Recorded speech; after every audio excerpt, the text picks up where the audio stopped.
Hey everyone, it's Shawn McBride. Welcome to the Journey to CEO show. Joining us in just a minute will be Dr. Gatty, followed by Tracy Armstrong. We've got another great show teaching you about how an entrepreneur is working on that journey from being an entrepreneur to being a full CEO of an organization. We want to bring lessons to you, the viewer, so that you can build your journey from being an entrepreneur to being a CEO. So Tracy Armstrong will be joining us in just a minute. She's got a company called Working Hands, and they're building, it's a spinoff of a company that we've looked at before. So we'll talk about that and how she's innovating and growing. Dr. Ann, I'd like to welcome you on to say hi to everybody. Oh, it's great to be here again, Shawn. I love these programs, and I love talking to individuals who take the risk, take the step to start a business. They have an idea, they start a business, and they know how to grow it. They design their systems, and they believe in their ideas so that they can make it a reality. And today we do have Tracy Armstrong, and she's a friend of mine. She has been a welcome wagon lady for a lot of years, so she knows new home owners. But we really wanted to talk to her today about how she took an idea of actually saying, hey, these people who have their new homes, they need handyman work around the house. And so she knew this was a niche, especially for people who may not have the skill set to be able to improve their homes, make the improvements they need. So they are looking for someone, and she is the lady to do that. So I want you to take into account how she networks, how she cross markets, and how she took her idea and is just running with it. So Tracy, we're glad to have you back. Thank you for having me, Shawn and Dr. Ann. How are you doing today? We're great. Fantastic. Yeah, I'm excited about this one. This is just such a powerful lesson. And I think maybe we start with just how you kind of jumped into this, right? You've been in a related industry for a while. You've been out there working with people, networking, building one business, and you just saw a market opportunity and said, this is something that I can build upon. So maybe you want to talk a little bit about how you just spotted the opportunity to get things started. Well, about 2.5 years ago, I became friends with a gentleman. He was an early retiree as a Teamster. His name is Robert Carvelli. He's my business partner. And we became very good friends. Situations were happening in his life where he could not be retired anymore, and he needed to go back into the workforce. Getting to know him better, talking with him every day, I came to realize when it came to home improvements, he was a jack of all trades, master of none type of gentleman, but was very skilled in many, many different types of home improvement projects. Every day while we were talking, Bob, what are you doing today? He's very involved in his church, may I add. I'm helping out, so-and-so from my church paint. I'm helping one of the widows from my church, helping her with a downspout on her house, et cetera, et cetera. It will be 18 years this September. I've been the owner of North Pittsburgh Greeting Company. It's the area's premier welcome wagon service in the North Pittsburgh area. And being in that industry, as well as holding a license in real estate, I knew there was a niche in the North Pittsburgh area, one of the fastest growing regions in the state of Pennsylvania, for handyman services. And the handymen that were out here were inundated with work. So people were lucky if they even got a call back. So I knew there was money to be made in the handyman business. I came up with an idea with him. I said, would you be interested in owning your own business? Because Tracy, I don't know the first thing about owning a business. Well, ding, ding, ding. I started my first business at 26, sold it at 31, started my second business at 32, which I still own. So obviously I know a thing or two about running a business, not a large corporate business, but a small to mid-sized business in my local region. And I said, Bob, I know how to run a business. You know how to be a handyman. What do you think? So we started it. I do want to say for people out there, we are licensed. We are bonded, we are insured, we went about this the right way. Some people just start a business and call themselves a handyman. We did not do that. We made sure all of our I's were dotted, T's were crossed, safety issues, complying with OSHA regulations and everything. So we went about this the correct way. After that, we formed an LLC, and we just got the ball rolling before we even had a Facebook page, before we even had a Google site. I just got some business cards made from the get-go, and before you know it, we were booked within 4 weeks. Move ahead within 2 months of starting the business, website formed, LLC, et cetera, and the inquiries just started rolling in. We've been in business now almost 18 months. We are always now booked out 3 months. We just brought on, back in June, we just brought on a part-time gentleman who takes a lot of the smaller jobs off of my business partner's plate, which keeps us rolling. Right now at this point, we are booked till November, trying to open up that schedule, hiring somebody else. Currently, actually having to scale down a bit on my social media advertising because I'm proud to say Bob is I'm not saying this because he's my business partner, but he is a wonderful handyman. His work speaks for itself. Only a year and a half in business, we have numerous repeat customers. The most of the phone calls I get are, you've done work for my brother, sister, cousin, neighbor, so-and-so, so-and-so. So it was just a good niche. 2 people are just really good friends who saw a need in the community and started a business. Yeah. And so I think that there's a lot of lessons there. I think a big one is you just identified off of your existing business. You said, how can I cross market? And then also, you've kind of built a natural marketing funnel. And I mean, I think so much, particularly online, you see all these people with, do this, run this ad, try this strategy. There's all these different ways to market, and some of them work great for people, I'm sure. But you just went back to basics, right? You're Yes. working with people, you're talking to people, you're in their house, you do good work, they call you again, they tell their friends. So sometimes the marketing funnel doesn't need to be as complicated as people want to make it. I agree with you, Shawn. So many people make advertising their business so complicated, so confusing. And I know, and as a business owner myself, you feel the Google's coming at you, the Google ads and the Facebook ads, and get this $6,000 website right out of the gate. And I chose to go organically. More so organically with running this business and starting it. Again, I don't want to use the word prominent, but I am a prominent member in the community in which I live, and so is Bob.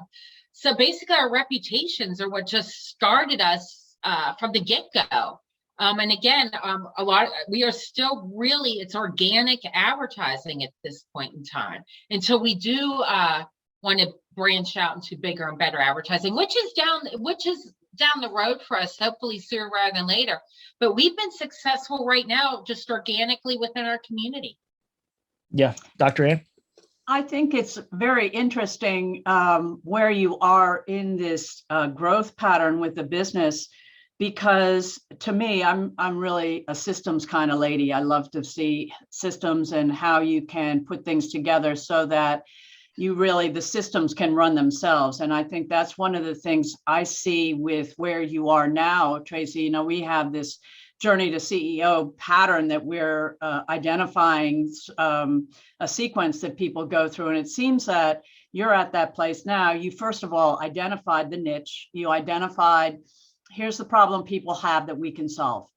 Mm-hmm. And so you've done that, and you've been solid in what you've produced. You have done the legal end behind it, making Absolutely. Sure you're bonded.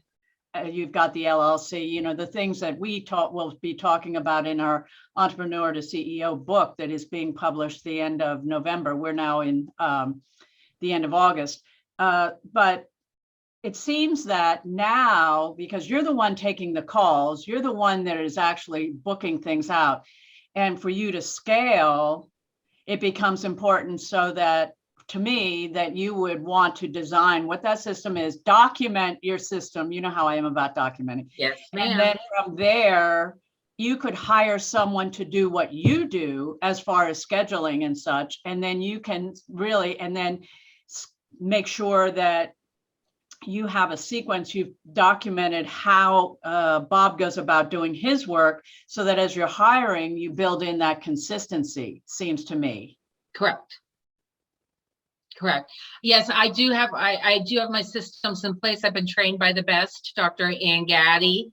Always have your I's dotted, your T's crossed. Trust me, she will double check that you've done that as a mentor and as a friend. She's always on us women about things like that. Yes, I do. I would love to see this business grow. Again, we started slow. I am every day, I'm continuing to expand on my systems, figuring out ways. Okay, this did not work. What is a better way to make this process more streamlined and make the day go quicker? And again, every day is a learning experience for me and my business partner. Sure. Because this is a whole new type of business that I've been in before, more service oriented.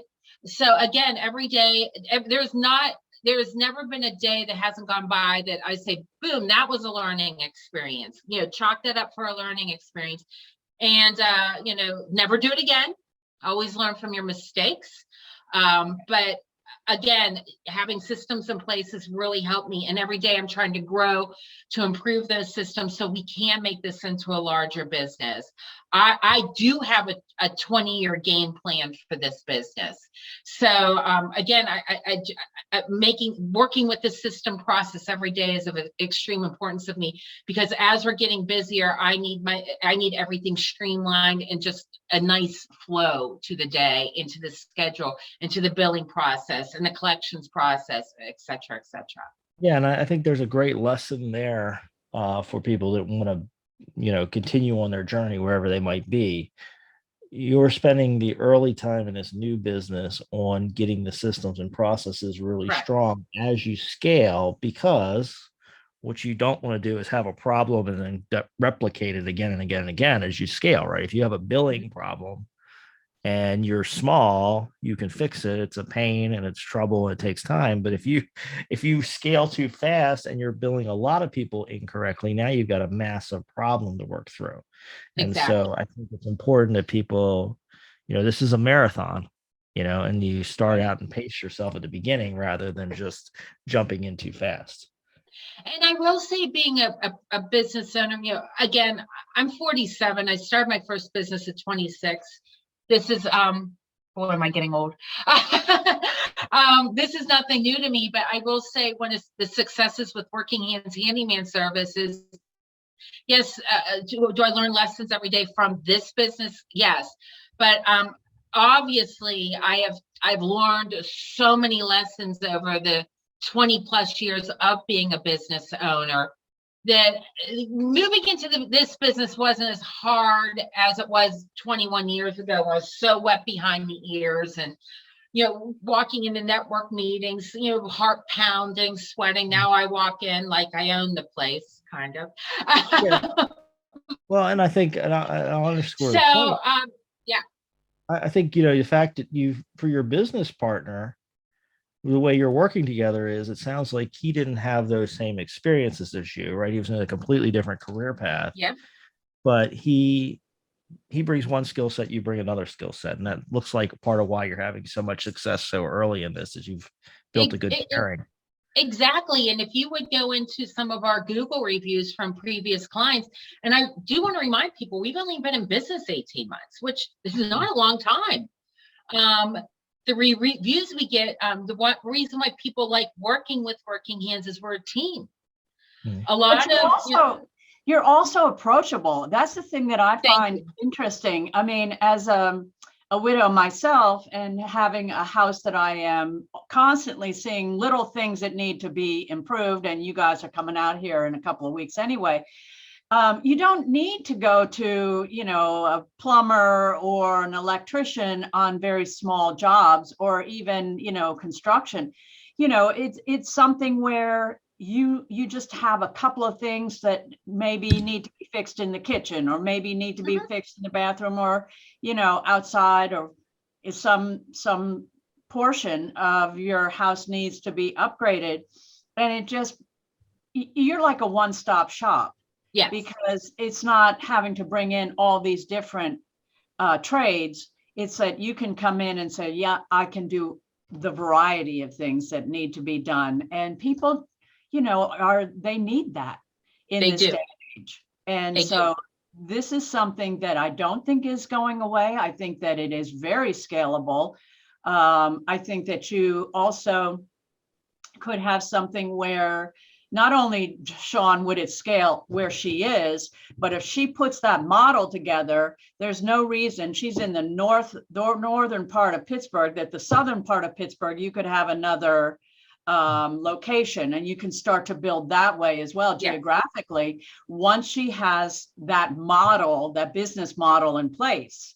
So, and that's what we like to encourage as well. Again, you're making things turnkey so that someone else could come in and run that for you, as long as you had the right people who could serve as the handyman. Yes. Yeah. Go ahead, Shawn. I apologize. No, I think that's an important point, right? Is you have this vision, and as Dr. Ann says, once you get this perfected, you can roll this into other markets. Mm-hmm. Exactly. We are looking to bring on more handymen, because we could be out there doing 4 or 5 jobs a day easily. That's how needed the handyman industry is in this area. And again, like Dr. Gatty said, you have your electricians, you have your plumbers, which, believe me, I have to call them in every now and again. I'm not, but just general things. Very few people just do your general. Install backsplashes, hang in new lights in your bathroom to upgrade them. We can stay busy all day, every day doing things like that in this area, because it is a needed service, a needed service in the area. And you're trusted. I think that's the other thing, Shawn. She's very active in our regional chamber. I'm active in the regional chamber.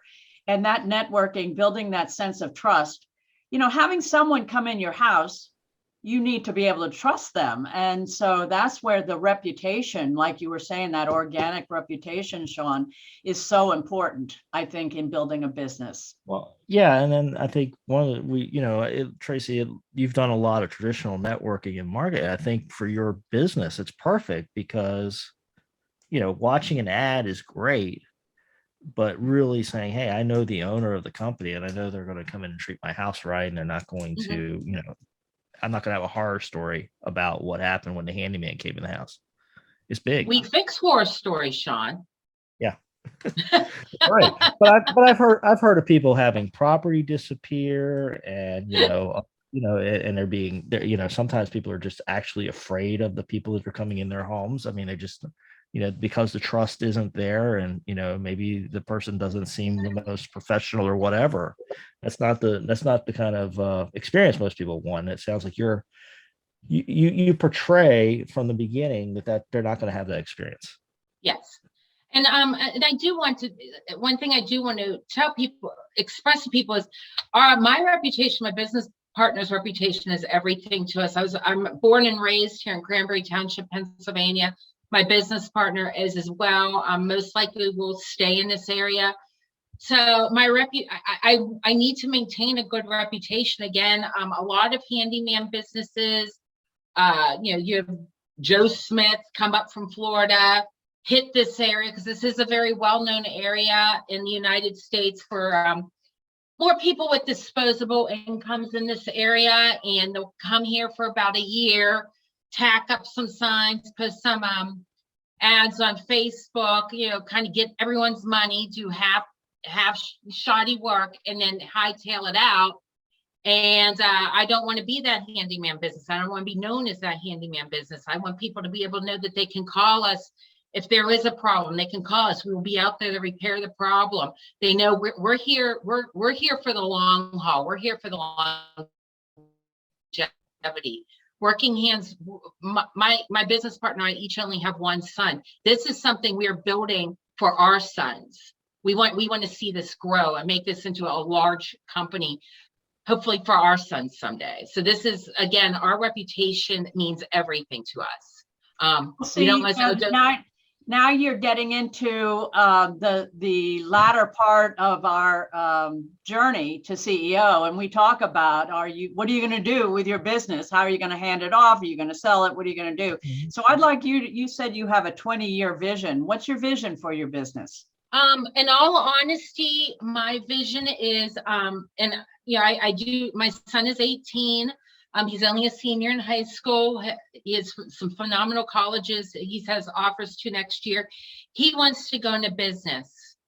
I have seen in this world, my personal experience is that the blue collar industry in the United States, unfortunately, is very undervalued. It really is.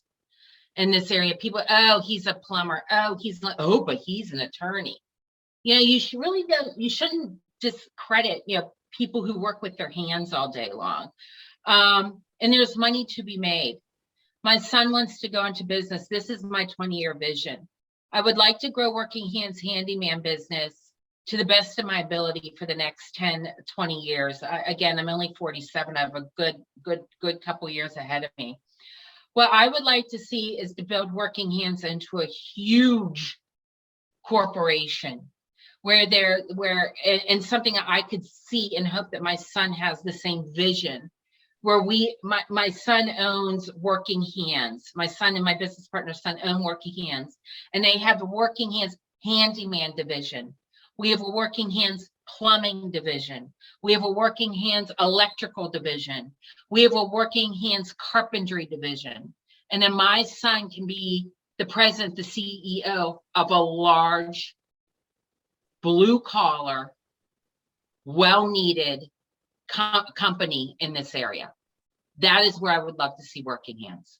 Yeah. And that points to kind of, you have the picture of where it's going. You've kind of thought about what the succession plan is. You'll learn as you go.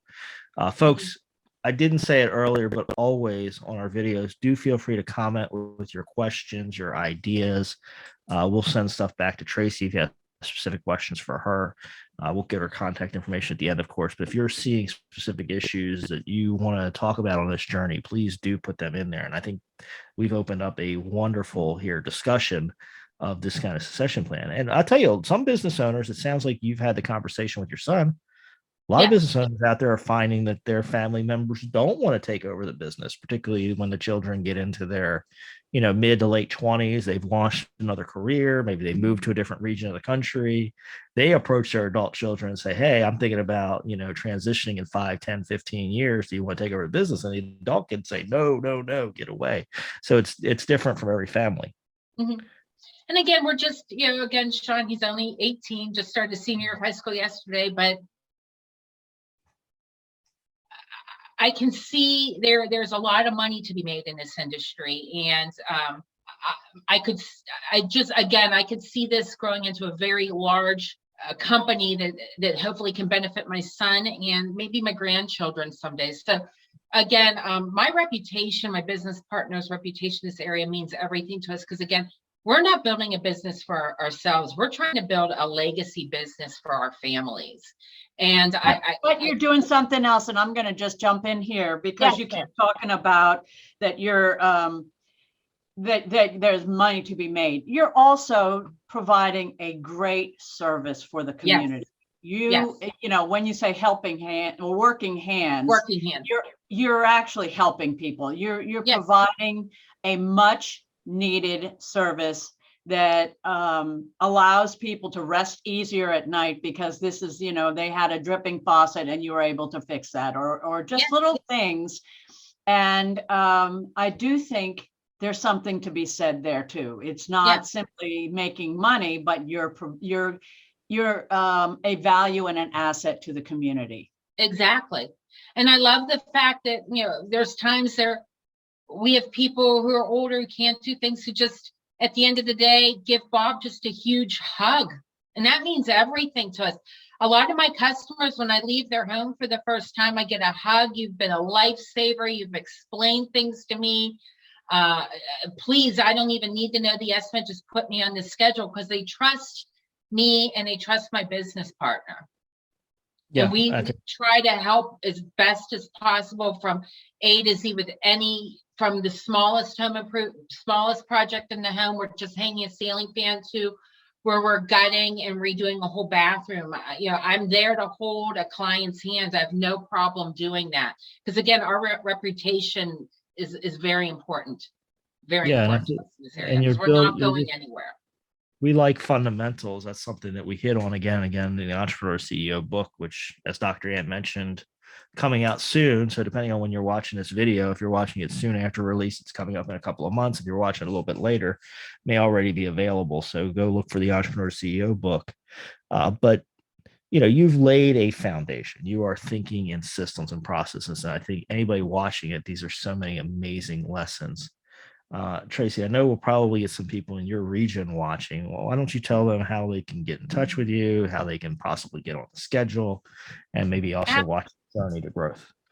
Absolutely. The best way to get in touch with us is you can call or text us at 724-713-3310, or you can find us on Facebook and Instagram. I always do all the estimates. They are free. I come to everybody's home. I do an estimate. I talk to the client about what their expectations are and what we can and cannot do for them. If it's something we cannot do, like Dr. Ann said, I'm part of the Pittsburgh North Regional Chamber. I'm a 7-year board member. If I can't do something for people, I have resources. So I'm very honest with people. We can't do this. Call this person. They're very trustworthy. Or I have the resources to pull people in to help when Bob can't do something. I also would like to say that as a female business owner of a blue collar business, I try my darndest to support other female business owners and blue collar businesses. So having that, and we support each other. I can get an electrician to your house quicker than a man could, trust me. Yeah. And I can get a plumber to your home quicker than a man can, because there's a nice little network of women here who we're all in the same blue collar industry, just different facets of it. And we are constantly scratching each other's backs and having each other's backs and making sure all of our businesses are very successful. So again, like I do a free estimate. I lay everything out in black and white. We do not hide charges. If there is a mistake, we go back and fix it quickly.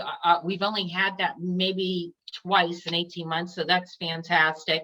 You can go on our Facebook page and read all the wonderful reviews. We are bonded, we're insured. I can provide you with several references, and we are here to help you with any home improvement projects, small to medium. We're not your $30,000 contractors who's going to add on a whole addition, but we can tear out your bathroom for you. We can lay floors. We can do just about anything. So call us, 724-713-3310, Working Hands, and let our hands do the work for you. Great, folks. Love to see your comments below. What do you think about Tracy? What do you think about her business? What questions do you have? What issues do you want us to cover on future shows? Because we're out there looking for great guests. Dr. Ann and I, if you have a suggestion for a great guest that's on the journey, let us know. So we want to interact with you. So please join us in those comments. Subscribe to the channel if you want to see more interviews and more tips on your journey to CEO. So please subscribe to the channel, ring the bell for notifications, give the video a like so more people can see this. And of course, if you think some of your friends would enjoy it, please share it so more people can see Tracy's story. So thanks for tuning in. Dr. Ann and I really appreciate it. And we'll see you on another show soon. Go check out another episode now, and we'll just see you in the comments over there too. Thank you, Shawn.